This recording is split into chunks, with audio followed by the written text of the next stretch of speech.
Eenyu waaqayyoon tajaajilu filateera taanaan hojii keessa isa guddaa filateera. Addunyaa kanarraa macaafi qulqulluun kan dhugaa ba'ee fi hojiin addunyaa kanarraa tokkoffaan waaqayyoon tajaajiluudha. Namni tajaajila filate inni hojii keessa isa guddaa filateera. Warra yoo dandeesse Yesuusin jedhan nutti hin gadda Yesuus. Danda'ummaa isaa waan wallaalaniif, hamma humna waaqayyoo waan wallaalaniif, hirree fayyisuu waaqayyoo waan hin beekneef itti gadda. Warra hin dandeessaa namaarii jedhaniif garuu hin ariifata. Namni tokko iyyiti hin dandeessaa namaarii jedhin maaloo.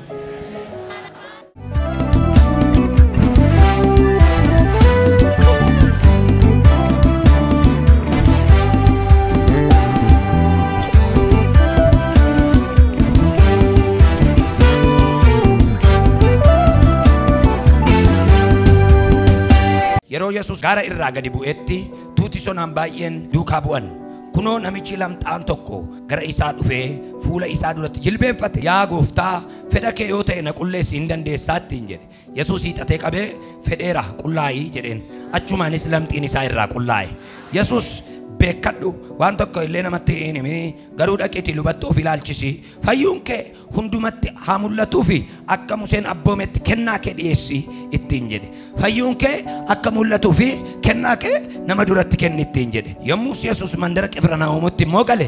Hangafni dhibbaa tokko gara isaa dhufee kadhate. Yaa gooftaa naa'oon koo dhagni isaa gartokkeen du'ee mana ciisee dhiphachaa jira.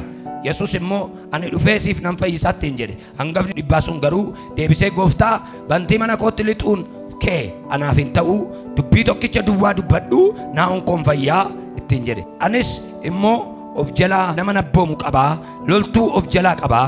Isa tokkoon dhaqe yoon jedhe hin dhaqaa, isa kaaniinis kottu yoon jedhe hin dhufaa. Naa'oo kootiin kana raawwadhu yoon jedhe kana in raawwata. Yesuus kana yommuu dhaga'e dinqisiifatee warra isa duukaa jiranii dhuguma isiniin jedha ani Israa'el keessatti illee eenyu biratti iyyuu amantii guddaa akkasii hin argine. Baay'een immoo ba'a biiftuutii lixa isheetis dhufanii mootummaa Waaqaa keessatti Abrahaam, Yisaaqiif Yaaqoob wajjin maaddiitti akka dhiyaatan ani isinittan hima. Warri ijoollee mootummichaa ta'uudhaaf yaadan garuu dukkana isa alaatti in darbatamu, achitti namoonni hin boo'uu ilkaanis hin qaruu ittiin jedhe. Yesuus hangafa dhibbaa sanaan immoo itti galagalee dhaqi akkuma ati amante siif haa ta'uu ittiin jedhe. Naa'oon sunis yommuttii sanatti hin fayyee jedha. Lakkoofsa 14 Yesuus mana Phexros yommuu lixee amaatiin Phexros dhukkuba dhanna gubaatiin dhukkubsattee ciifti turteyyuu inni immoo harka ishee qabee dhanna gubaan sunis ishee dhiifnaan kaatee isaan tajaajiltee jedha. Mata duree akkas jedhu sin tajaajila fayyitanii isa tajaajiltu jedheen dubbadha. Harka keessan ol kaasaati anis fayyeen si tajaajilaa jedhaanii maaloo. Anis fayyeen si tajaajilaa jedhaanii maaloo. Warri kaleerraa dhibeerraa dhukkubarraa hiyyummaarraa fayyitanii gooftaa tajaajiluu barbaadani harka keessan kaasaa fayyeen si tajaajilaa jedhaani. Kutaana nama isinii dubbise wangeela Maatiyos boqonnaa 8 lakkoofsa 1 kaaseen amma lakkoofsa 14tti isa jiruun isinii dubbise. Boqonnaan 8 akkas jira. Boqonnaa 6 7 deemtanii gaafa laaltanu Yesuus Kiristoos fayyisaa dhufuusaa argitu. Boqonnaa 8 garuu gaafa geessannu fayyinni karaa Yesuus dhufaa jiru ijig bataam amazing. Baay'ee kan nama ajaa'ibu, baay'ee kan nama dinqu, dabalaa caalaa otuu inni deemu argitu. Namichi tokko dhufeetu Yesuus dura jilbeenfatee akkas jedhe. Yaa ilma Waaqayyoo hin dandeessa. Fedhii kee duwwaa gaafata malee danda'ummaa kee hin gaafatu. Hin dandeessaa lamxii kanarraa na qulleessi jedhe. Jarana hin dandeessaaf yoo dandeesseen tokko miti. Yesuus bira namoonni dhufan warri kaan yoo dandeesse jedhu, warri kaan immoo hin dandeessaa jedha. Macaafi qulqulluun namichi tokko dhukkuba gaggabdootiin mucaa dhukkubsatu tokko qaba ture jedha. Mucaa gaggabdoodhaan dhukkubsatu kana gara duuka buutuu Yesuus itti fidee kadhachiisee jennaan fayyuu dide mucaan kun. Gara Yesuus itti fidee akkas jedhe. Yaa Yesuus mucaa koo yoo dandeesse naa fayyisi. Ijoolleen kee hin dandeenye. Warri si fakkaatan hin fayyifne. Yoo dandeesse atis itti darbiitii yaali. Mucaan koo abidda keessatti hin kufaa, bishaan keessatti hin kufaa. Yesuus Kiristoos ilaalee nama akkamiiti ati jedheen. Yoo dandeesse anaaf jette jedhe. Ani uumaadhaam. Ani elshadaayidhaam. Fayyisuu miti jiraachisuu miti lafaa kutee lafaa uumuu nan danda'am. Yoo dandeesse naan jettee jedhe. Ana miti nama amanuuf meeqatu danda'ama jedhe. Hunduma isaatu danda'ama. Lammi amansantu ichaalaal hundi hin danda'ama jedhame maaloo. Namichi kun gara gooftaa dhufee yoo dandeessee jedha. Boqonnaa 8 garuu gaafa ilaaltanu Maatiyos irratti namni lamxiidhaan qabame tokko dhufee jilbeenfate jedha. Gaafa jilbeenfatu akkas jedhe hin dandeessaa namaari. Warra hin dandeessa jedhanutti dhiyoodha Waaqayyo ameen jedha. Harka kee balleessiti hin dandeessaa jedhi maaloo.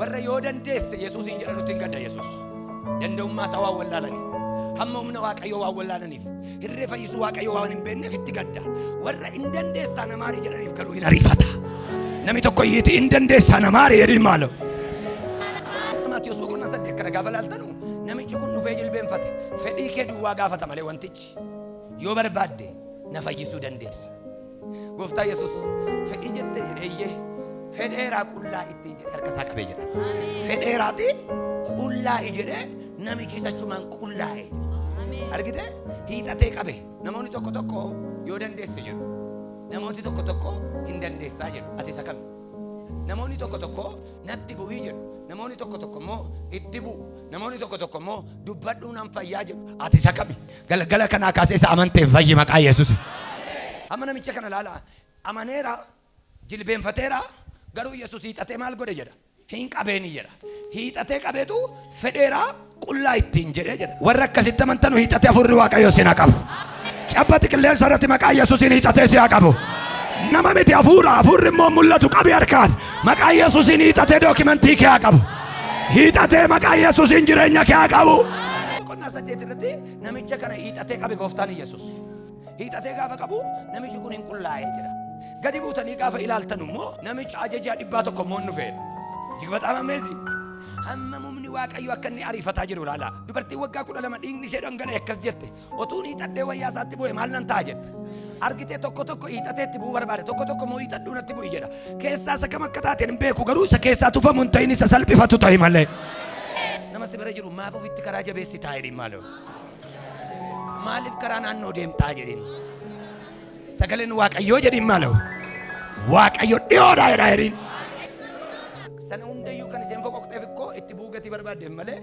ijaanotuun argee jennaan argitee qofayyita ofitti gabaabsi malee ofitti hin dheeressin karaa namichi inni kun immoo maal jedhee fiigaa dhufee jilbeenfatee yaa gooftaa jedhe naa'oon koo dhukkubsataa jira Yesuus akka jedhe dhaqeesii fayyisuuree jedhe amala namoota sanaatu kottu harkaan irra nama kaayye amala namoota sanaa beeka Yesuus kanaaf akkas jedhe naa'oon kee maal ta'e jedheen naa'oon kun dhukkubsata du'aaf jireenya gidduu jira beenu kasiifan deemaa no hammati asii deemtutti maaliif dhiphatamu caankoo atos dhaabattee gamatti loluu dandeessa atos dhaabattee gama namarraa kaasuu dandeessa ammati mana koo geessutti maaliif rakkatamu caankoo galgala kana karaa salphaa Yesuus dhufee mana kee aseen karaa salphaa jedhamee maaloo Waaqayyo mana koo argeera jedhama argite maalan godhareen asuma dhaabadhu sagalee tokkicha baasii otu aniifatasii socho'in mucaankoo ka'ee nu eegaa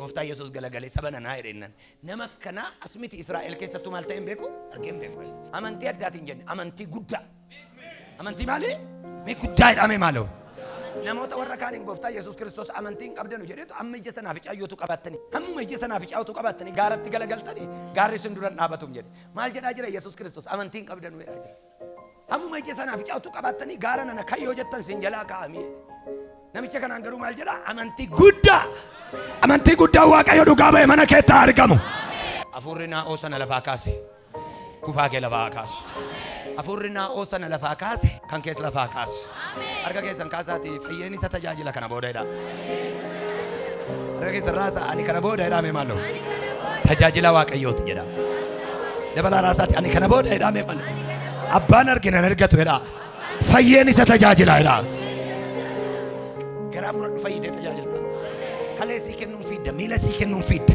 qabeenya sii kennuun fiidda agartuu sii deebisuun fiigda gaarri si dura dhaabatin gaararra dhaabadhu malee maqaa Yesuus akkas jedhe gooftaa Yesuus namni hundumaa akka baruu fedhe fayyina kee dhaqeetii lubatti agarsiisitee jedhe aarsaa kennuu Waaqayyoof dhiyeessi dhaqeetii aarsaa isa Museen abboome sana kennaa sana isa Waaqayyoof kennamu sana aarsaa mudaan qabne dhaqiitii aarsaa kee baasi saba dura dhaabadhu fayyinni kee akka mirkanaa'uuf jedhe saba dura dhaabadhuutii dhugaa bayetti ilaala akkaataatti Waaqayyo fayyisaa jira isa tokko inni kadhu jedha isa tokkotti tufee fayyisa isa tokko cabbatee fayyisa isa tokkotti bu'ee fayyisa isa tokko mootumatti hin bu'inuu fayyisa Yesuus karaan Waaqayyo baay'eedha karaa tokkoon garuu ati fayyi karaan Waaqayyo ittiin nama fayyisu baay'eedha karaan tokko garuu sirraa habanamu boqonnaa 8 lakkoofsa tokkoon kaasee malee 7 yoo deemtan tajaajilaa dhufe Yesuus 8 irratti garuu tajaajilni tajaajilaa jiru ijjig በጣም amazing የሆነ አገልግሎት ነው tajaajila ajaa'ibsiisaa tajaajila qullaa jedhee qulleessa itti gaafanni godhu bicha jireenya namoota jijjiiramuu jalqabe amma tajaajilli itti bu'uuf sagalee baasuu duwwate ilaa koronyoo koo ilaa dudda koo ilaa mataa koo jettu kana booddee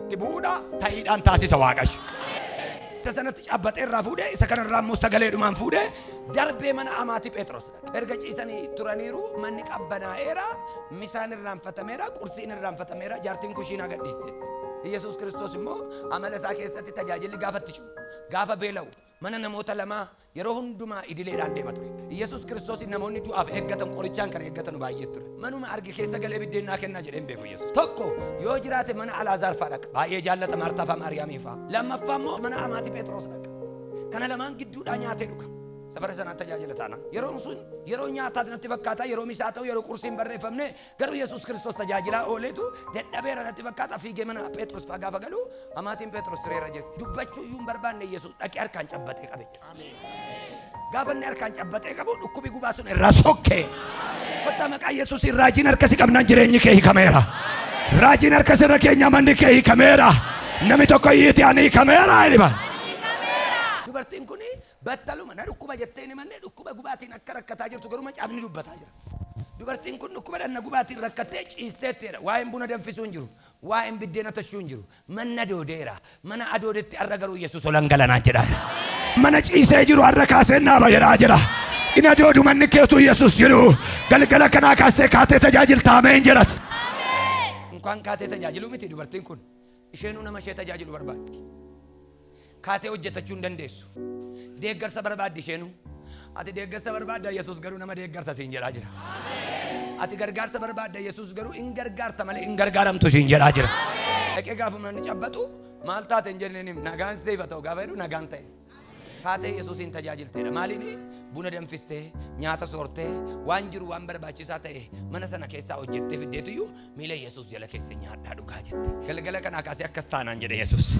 irratti dubbadhuun gaanaan jedhe Yesuus akkas jedhii dubbadhu naan jedhe Yesuus in fayyitaa na tajaajilta jedhiin naan jedhe sin fayyisaa na tajaajilta jedhiin naan jedhe nan fayyaa jedhimee dabaliiti nan tajaajilaa jedhimee maaloo waaqayyoon tajaajilu filateera taanaan hojii keessa isa guddaa filateera addunyaa kanarraa macaafi qulqulluun kan dhugaa ba'ee fi hojiin addunyaa kanarraa tokkoffaan waaqayyoon tajaajiluudha namni tajaajila filate inni hojii keessa isa guddaa filateera natti mee waaqayyo har'a guyyaa firdiin ijoollee kootii faradamuudha naan jedhe har'aa kaasee otuma deemaa jirtu fayyita jedhee naan jedhe waaqayyo warra amananii akkuma deemanii lamxi irraa akkuma qullaa'anii otumatti deemtuun si fayyisaa jedhu namni tokko ani fayyeeraam jedhimee maaloo دبلي وفرت راجعني فييرام جري مالو توورانا جرام قروت مي ام فييرا يري مالو سيكينينا جرام تديتي اني فييرا يري مالو مقا غوفتا يسوع كريستوس يتمي مندر يرا دبدت مندر يرته سركست